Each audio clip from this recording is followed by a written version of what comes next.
Hello students, हमने last lecture में simple harmonic motion के बारे में बात करना शुरू किया था। ये एक बहुत ही इंटरेस्टिंग और एक इम्पॉर्टेंट कॉन्सेप्ट है जो कि कुछ स्टूडेंट्स कभी कभी थोड़ा डिफिकल्ट महसूस करते हैं। तो इसलिए हम ये सब्जेक्ट को धीरे धीरे स्टडी करेंगे और फिर हम इसके खूब सारे प्रॉब्लम्स करेंगे। हमने लास्ट लेक्चर में एक मास स्प्रिंग सिस्टम लिया था जिसमें एक मास m एक स्प्रिंग से अटैच है और एक फ्रिक्शनलेस टेबल पे पड़ा हुआ है। फिर हमने इस m मास को उसकी अनस्ट्रेच्ड पोजीशन से x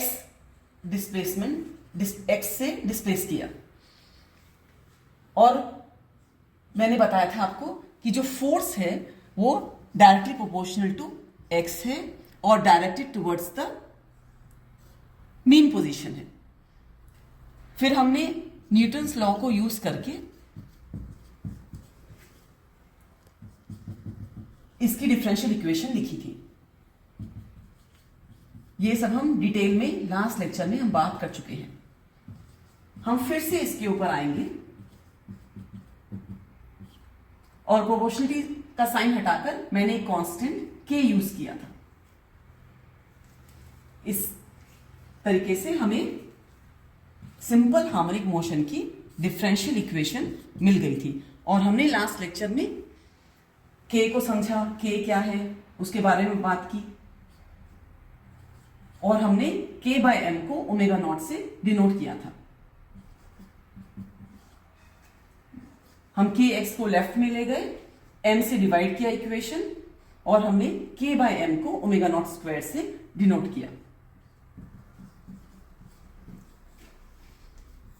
इस तरीके से हमें ये second order differential equation simple harmonic motion की मिल गई थी।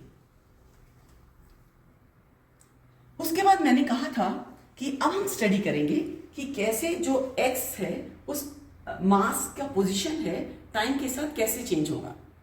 लेकिन वहां पर वो जाने से पहले मैंने कुछ टर्म्स यूज की थी, जैसे periodic motion, oscillatory motion, simple harmonic motion.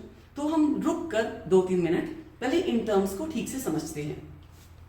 तो सबसे पहली टर्म जो हमने यूज की थी, हम फिर से इस पर आएंगे, वो थी पीरियोडिक मोशन। पीरियोडिक मोशन किसे कहते हैं?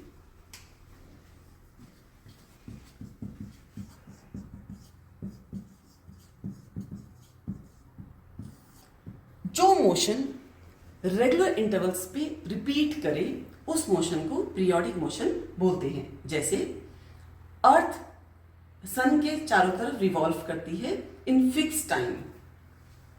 तो हमारा ये हमारे पास सन है और अर्थ इसके चारों तरफ रिवॉल्व करेगी। अगर सपोज अर्थ की पोजीशन यहां पर है तो वापस वो 365 डेज में वापस इस पोजीशन पे आ जाएगी। फिर वो रिवॉल्व करेगी। तो ये जो रिवॉल्यूशन है वो एक रिपीट हो रहा है बार बार एक फिक्स टाइम में। तो इस टाइप के मोशन को हम पीरियोडिक मोशन बोलते हैं। इसका एक और एग्जांपल आप ले सकते हो, जैसे एक एंट है वो यूनिफॉर्म वेलोसिटी से वॉल पे चढ़ रही है और फिर यूनिफॉर्म वेलोसिटी से वॉल से नीचे उतर रही है। अगर मैं इसको एक पोजीशन और टाइम के ग्राफ में रिप्रेजेंट करना चाहूं तो मैं कैसे कर सकती हूं? सपोज यहां पर टाइम 0 है और टाइम 0 के साथ फिर उस इंसेक्ट ने वॉल पर यूनिफॉर्म वेलोसिटी से चढ़ना शुरू किया, फिर उसी यूनिफॉर्म वेलोसिटी से वो नीचे वॉक डाउन कर गई। ये मोशन उसने फिर किया और फिर वो वापस आई। तो आप देखोगे कि ये जो मोशन है उसका वो रिपीट हो रहा है इन फिक्स टाइम। तो इसको भी हम पीरियोडिक मोशन बोलेंगे। सारे इस टाइप के मोशन को हम पीरियोडिक मोशन बोलेंगे। फिर हमने दूसरी टर्म यूज की थी ऑसिलेटरी मोशन।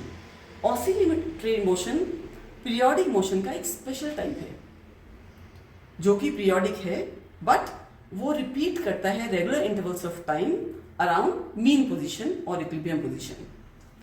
ये जैसे कि एक मीन पोजीशन है उसके about to and fro motion हो रहा है। Oscillatory motion. इसका एग्जाम्पल आप सबने हमें बहुत सुना होगा, सिंपल पेंडुलम। कि मेरे पास एक सिंपल पेंडुलम है, एक बॉब है जो कि एक स्ट्रिंग से अटैच्ड है। मैंने इस बॉब को डिस्प्लेस किया और छोड़ दिया, तो फिर ये यहां पर आएगा, मीन पोजीशन को पास करेगा, यहां पर आएगा और फिर वापस रिपीट करेगा, यहां पर आएगा और ऐसा ये रिपीट होता रहेगा। तो ये मोशन भी रिपीट हो रहा है, बट ये टू एंड फ्रो मोशन है अबाउट द मीन पोजीशन। और दूसरा एग्जांपल ले सकते हैं, एक आपने बॉल ले लिया और एक छोटी सी बॉल उसमें डाल दी, ये इसका एक इक्विलिब्रियम पोजीशन है। अगर मैंने इस बॉल को इसके इक्विलिब्रियम पोजीशन डिस्प्लेस कर दिया और छोड़ दिया, तो ये ऑसिलेटरी मोशन इस पोजीशन के अबाउट करेगा। तो इससे हमें क्या बात पता चलती है कि सारे ऑसिलेटरी मोशन पीरियोडिक है, बट सारे पीरियोडिक मोशन ऑसिलेटरी नहीं होते। सो ऑसिलेटरी मोशन पीरियोडिक मोशन का एक स्पेशल केस है। फिर उसके बाद मैंने एक और टर्म यूज किया था, simple harmonic motion. Simple harmonic motion अब इस ऑसिलेटरी मोशन का एक स्पेशल केस है, जिसमें आई होप कि आपको ये दोनों टर्म्स अच्छे से समझ में आ गई होंगी। अब हम लेते हैं सिंपल हार्मोनिक मोशन।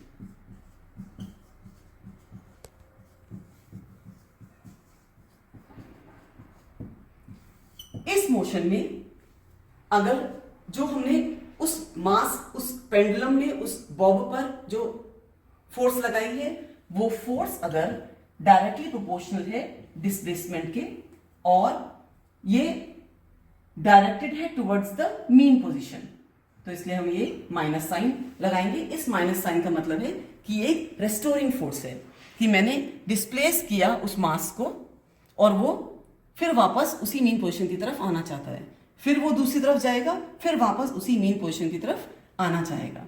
तो अगर हमारा फोर्स ऐसा है, तब वो ऑसिलेटरी होगा, पीरियोडिक होगा और एस टाइप के मोशन को, और वो हम सिंपल हार्मोनिक मोशन बोलेंगे। और ये हमने मास स्प्रिंग सिस्टम में भी देखा, ये भी एक सिंपल हार्मोनिक मोशन है। इस मास को हमने डिस्प्लेसमेंट x से डिस्प्लेस किया, तो ये इस अनस्ट्रेच्ड पोजीशन के अबाउट ऑसिलेट कर रहा है, और जो फोर्स है that is directly proportional to x। Similarly pendulum में, सिंपल पेंडुलम में हमने इस बॉब को डिस्प्लेस किया x से, और ये फिर ऑसिलेट कर रहा है उसकी मीन पोजीशन से। तो अब हम समझ गए कि क्या पीरियोडिक मोशन है, उसका स्पेशल केस है ऑसिलेटरी मोशन, और एक special type of oscillatory motion हम एक सिंपल हार्मोनिक मोशन ले रहे हैं। अब हम धीरे धीरे सिंपल हार्मोनिक मोशन के, हमने ऑलरेडी सिंपल हार्मोनिक मोशन की हमने एक मास स्प्रिंग सिस्टम के लिए डिफरेंशियल इक्वेशन डिराइव की थी। अब मैं इन टर्म्स के बाद उस डिफरेंशियल इक्वेशन का सॉल्यूशन लिखूंगी। उस सॉल्यूशन का मतलब क्या है कि जो हमारा मास है उसकी पोजीशन x के टाइम के साथ कैसे चेंज होगी। तो वो सॉल्यूशन लिखने से पहले, हम उसका मैथमेटिकल फॉर्म लिखने से पहले इंट्यूटिवली ये सोच कर देखते हैं कि क्या क्या पैरामीटर्स उस सॉल्यूशन में एंटर करेंगे। तो अब हम फिर से अपने सिंपल हार्मोनिक मोशन पर आ जाते हैं, जिसमें हमने की मास स्प्रिंग सिस्टम लिया है। ये इसकी मीन पोजीशन है, इसको हमने डिस्प्लेस किया x, और मेरी डिफरेंशियल इक्वेशन आ गई थी d2x by dt square plus omega naught square x is equal to 0। x t का फंक्शन है। तो ये जानने के लिए कि इस मास की पोजीशन जो कि x है वो टाइम के साथ कैसे चेंज होगी, मुझे लिखना पड़ेगा x as a function of t क्या होगा। ये मेरा गोल है। लेकिन इसका मैथमेटिकल फॉर्म लिखने से पहले हम एक दो बातें इंट्यूटिवली देखना चाहते हैं कि इसमें जो पैरामीटर्स इस सॉल्यूशन में जाएंगे वो पैरामीटर्स हमारे हाथ में है या हमारे हाथ में क्या चीज हमारे हाथ में नहीं है। तो जैसे ही मैंने एक मास स्प्रिंग सिस्टम ले लिया तो मेरे पास मास हो गया, वो फिक्स्ड है, और जो मैंने जब स्प्रिंग लिया तो उसका जो स्प्रिंग कांस्टेंट है के वो भी फिक्स हो गया। और हमने यहां पर मैंने बताया था ओमेगा नॉट स्क्वायर क्या है, के बाय एम। तो मास स्प्रिंग सिस्टम लेते ही के और एम फिक्स हो गया तो उसका ओमेगा नॉट फिक्स हो गया। तो पहला पैरामीटर जो कि फिक्स हो गया दैट इज ओमेगा नॉट। वो क्या है वो हम धीरे धीरे समझेंगे कि उसका मतलब क्या है। बस हमें अभी इतना हमें ये दिख रहा है कि ओमेगा नॉट फिक्स हो गया। अब हमारे हाथ में क्या है, ये हमारे जैसे ही हमने मास स्प्रिंग सिस्टम चूज कर लिया ये फिक्स हो गया। अब हम और क्या कर सकते हैं, अब मैं इस मास को कितनी दूर से डिस्प्लेस करूंगी ये मेरे हाथ में है। तो दूसरा पैरामीटर क्या इंफॉर्मेशन इस सॉल्यूशन में जाएगी कि from how far I displace the mass, कि मैं मास को कितने दूर से छोड़ रही हूं।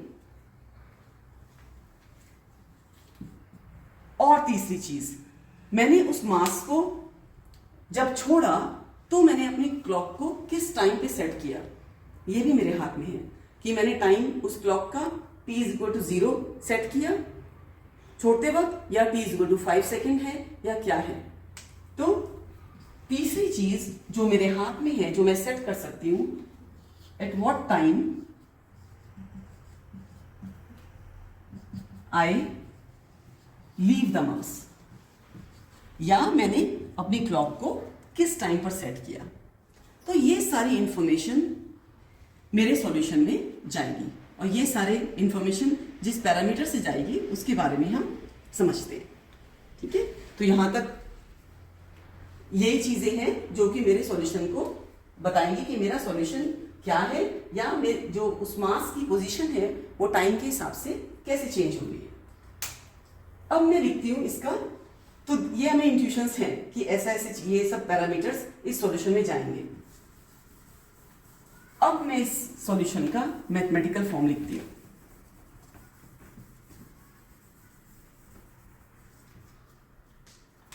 इस सॉल्यूशन का मैथमेटिकल फॉर्म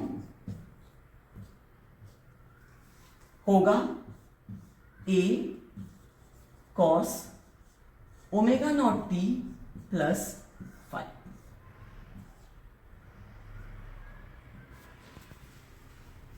ये इस सॉल्यूशन का मैथमेटिकल फॉर्म है। अब हम देखते हैं कि जो हमें इंट्यूशन से सोचा था वो सारी बातें, वो सारी इंफॉर्मेशन इस सॉल्यूशन में है कि नहीं। और हम देखते हैं कि a क्या है, ओमेगा नॉट क्या है, फाई क्या है, और आप ये चेक कर सकते हो कि ये सॉल्यूशन इस डिफरेंशियल इक्वेशन का है कि नहीं।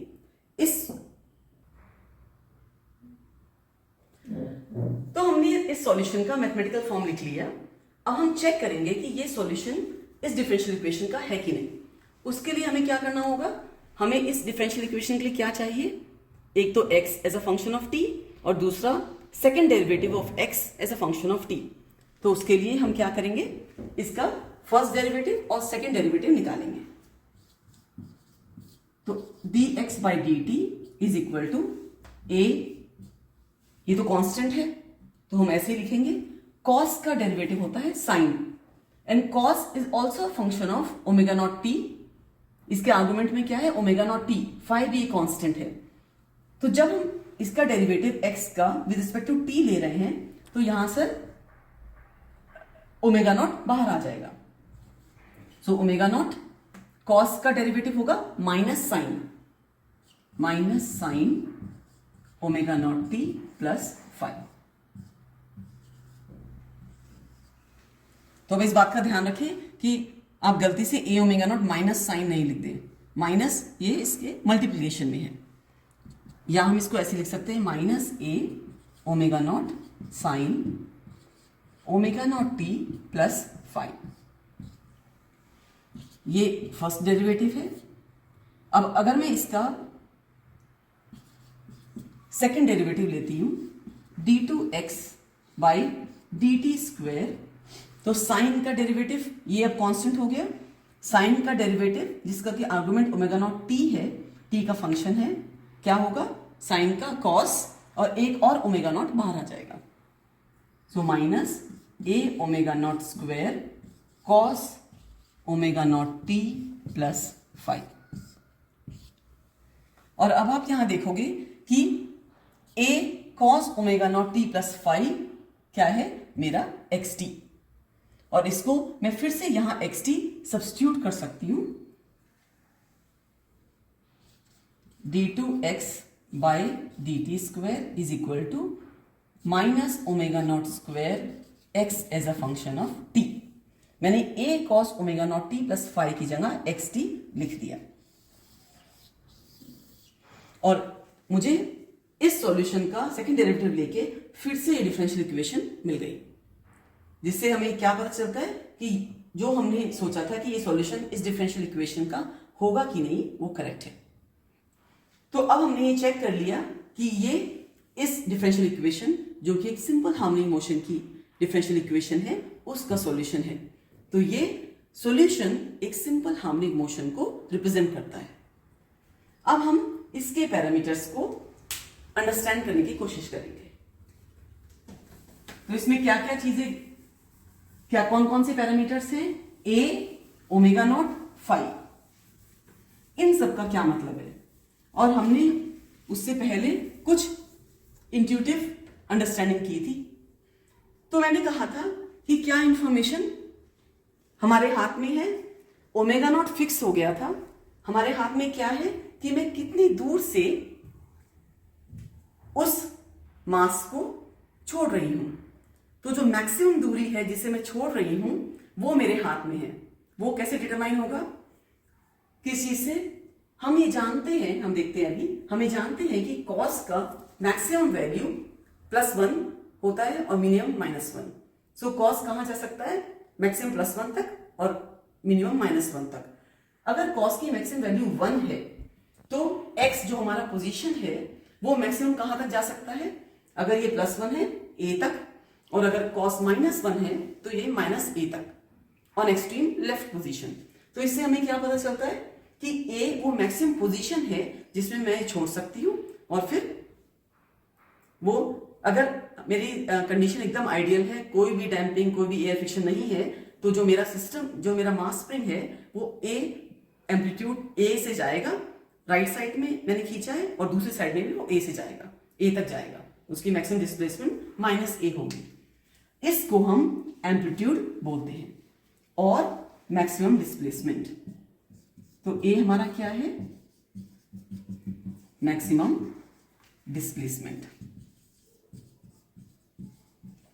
ये हम चूज कर सकते हैं। तो हमने यही बात की थी कि कहां से हम छोड़ें, ये हमारे हाथ में है। सो हम a को चूज कर सकते हैं। अब दूसरी चीज देखते हैं। हमने दूसरी बात क्या की थी कि जब मैंने मैक्सिमम डिस्प्लेसमेंट पे मैंने अपनी क्लॉक को कहां सेट किया।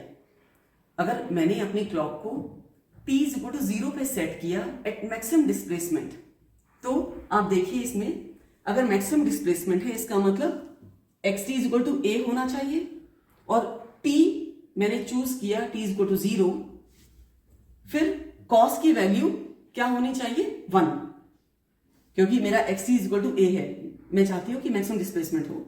तो मैक्सिमम डिस्प्लेसमेंट के लिए cos omega naught t plus 5 = 1। ऐसा कब होगा? जब ओमेगा नॉट t प्लस 5 0 होगा। और मैंने अपनी क्लॉक सेट की मैक्सिमम डिस्प्लेसमेंट पे t = 0 पे, तो इससे मुझे पता चल रहा है कि 5 भी मेरा 0 होना चाहिए।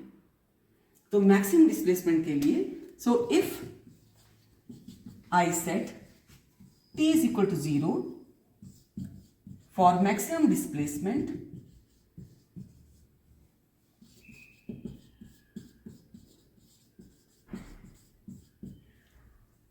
तो मेरा क्या निकल के आता है? phi = 0। अब मैं अगर किसी और पोजीशन पे t इक्वल टू 0 सेट करती हूं तो मेरी फाई की वैल्यू चेंज हो जाएगी।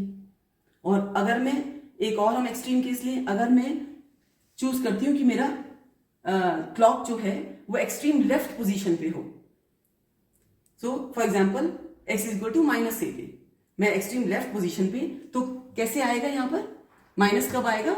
जब omega naught T time T set 0 किया है हमने फॉर एक्सट्रीम लेफ्ट पोजीशन, तो मेरा फाई क्या वैल्यू लेगा? पाई। अगर मैं अपनी क्लॉक को सेट करूं t इक्वल टू 0 पे जब पार्टिकल एक्सट्रीम लेफ्ट पोजीशन पर है, तब फाई क्या वैल्यू लेगा? फाई पाई वैल्यू लेगा। तो तब if I set t equal to 0 for the particle at extreme left position,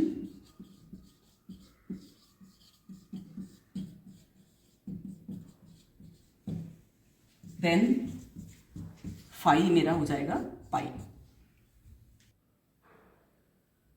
because cos of pi is equal to -1। उससे हमारे पास x जो पोजीशन है वो -a आ जाएगी। इसका मतलब कि वो एक्सट्रीम लेफ्ट पोजीशन है पार्टिकल की। तो ये जो फाई, ये चूज करना भी मेरे हाथ में है। इस पूरी आर्गुमेंट को कॉस के omega naught T plus phi को हम फेज बोलते हैं। यही फेज का मतलब है।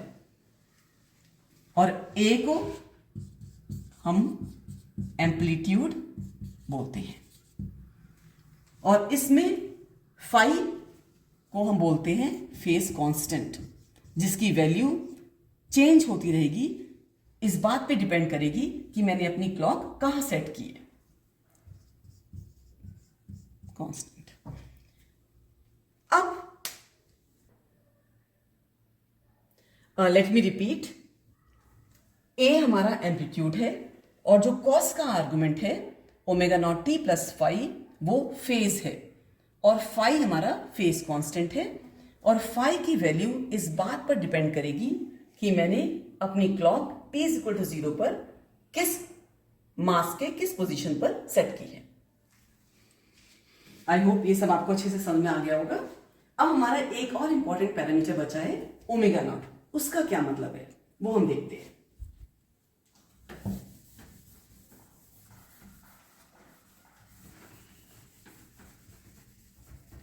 ये मोशन, सिंपल हार्मोनिक मोशन, एक पीरियोडिक मोशन है जो कि रिपीट करता है एक फिक्स टाइम पे, और जिस टाइम में वो रिपीट करता है उसको हम टाइम पीरियड बोलते हैं। तो टाइम पीरियड का क्या मतलब हुआ? t, अगर हम t को टाइम पीरियड लेते हैं, the time in which it repeats itself. इसका मतलब क्या हुआ कि वो जो मास है टाइम t कैपिटल T में वापस अपनी उसी पोजीशन पर आ जाएगा। तो t टाइम में हमारा जो मास है, जो पार्टिकल है, वो वापस उसी पोजीशन पर आ जाता है। टाइम पीरियड का ये मतलब होता है। अब अगर स्मॉल मेरी पोजीशन पार्टिकल की xt अगर है तो a cos omega naught t, और मैं फाई कांस्टेंट को 0 सेट कर रही हूं, ठीक है, क्योंकि ये मेरे हाथ में है। तो setting phi is equal to 0। तो मेरे पास क्या हो गया position a cos omega naught t। ये अगर ये पार्टिकल कैपिटल T टाइम में वापस इसी पोजीशन पर आ जाता है तो मैं क्या लिख सकती हूं?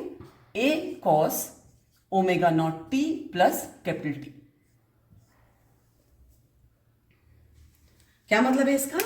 पहले पार्टिकल की पोजीशन ये थी एट टाइम स्मॉल t, फिर कैपिटल टाइम t पर पूरा ऑसिलेशन करने के बाद वो वापस उसी पोजीशन पर आ गया।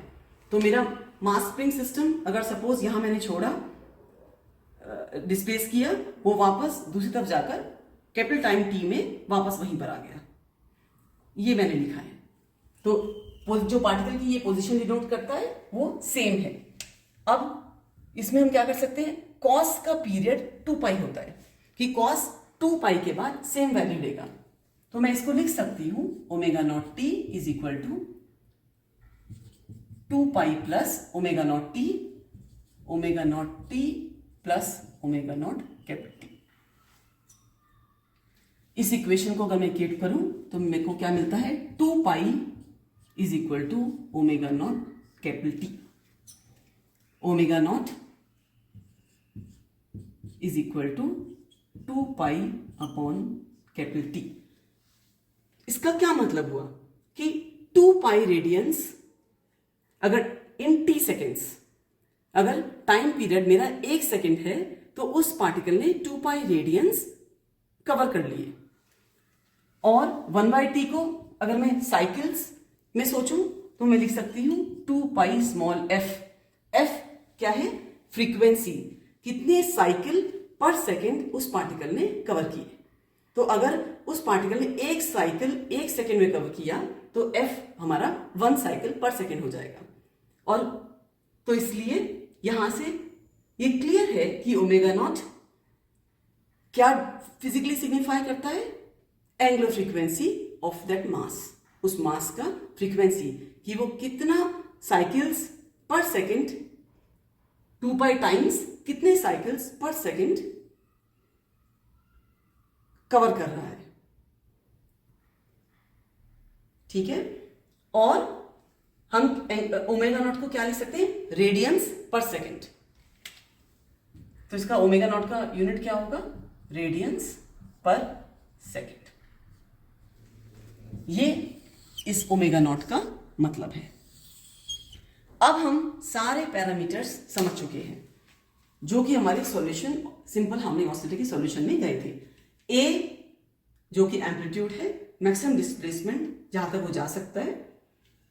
कॉस के आर्गुमेंट में हमारे पास क्या है, phase, omega naught T plus phi. Phi की वैल्यू इस बात पे डिपेंड करेगी कि मैंने अपनी clock t is equal to 0 पे, at t is equal to 0 कहां सेट, किस पोजीशन पे सेट की है। और ओमेगा नॉट रिप्रेजेंट करता है उस मास की एंगुलर फ्रीक्वेंसी। और ओमेगा नॉट की वैल्यू हमने ऑलरेडी देखा कि वो k और m पे डिपेंड करती है। इसलिए अगर एक बार हमने मास स्प्रिंग सिस्टम लिया तो हमारा ओमेगा नॉट फिक्स हो गया। तो हम कुछ एग्जांपल दे सकते हैं कि 2 सिंपल हार्मोनिक मोशन है जिनके ओमेगा नॉट सेम है, एंगुलर फ्रीक्वेंसी सेम है, पर उसका डिफरेंट एम्पलीट्यूड है। तो मैं ये कैसे,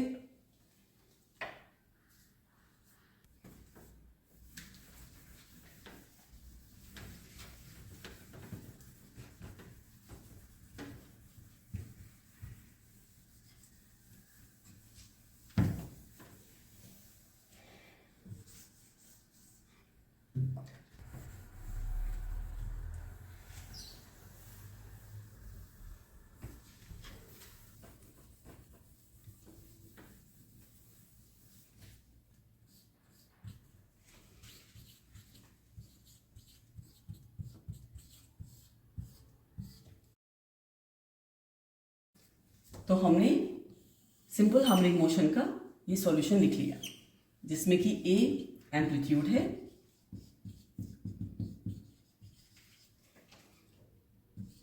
कॉस का आर्गुमेंट फेज है, फाई एक फेज कांस्टेंट है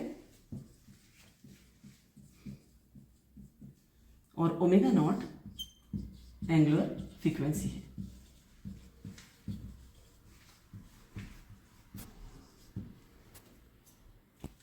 एक सिस्टम चूज करते ही, मास स्प्रिंग सिस्टम चूज करते ही ओमेगा नॉट फिक्स हो गया, ए और फाई हम चूज कर सकते हैं।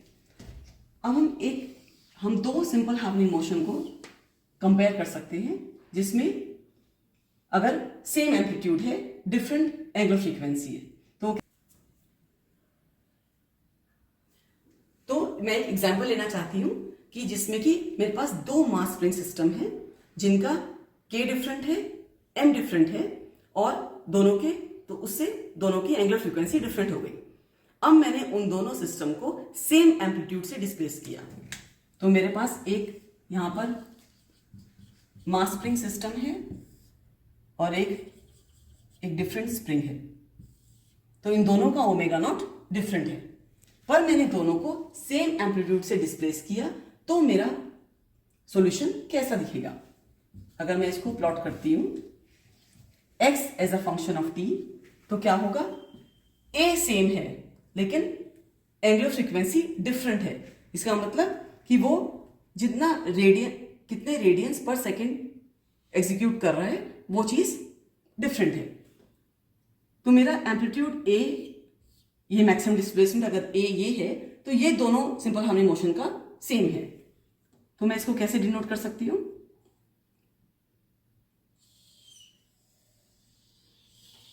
अगर एक सिंपल हार्मोनिक मोशन ये है जिसका एम्पलीट्यूड है कैपिटल A, दूसरा सिंपल हार्मोनिक मोशन में भी एम्पलीट्यूड इतना ही है लेकिन उसके omega naught angular frequency different है, तो क्या होगा,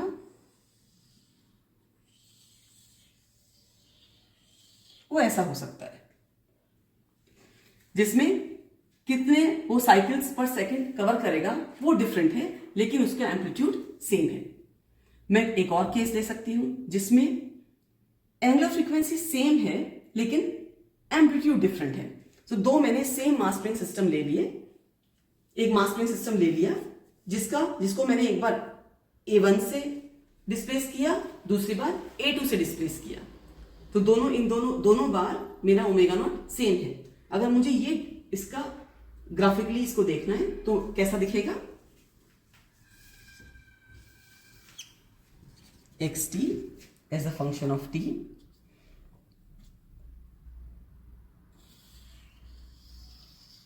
ये मेरा फॉर एग्जाम्पल A1 है इसका एम्पलीट्यूड, मास स्प्रिंग सिस्टम का, सेम मास स्प्रिंग सिस्टम को मैंने मास को डिफरेंट एम्पलीट्यूड से डिनोट किया,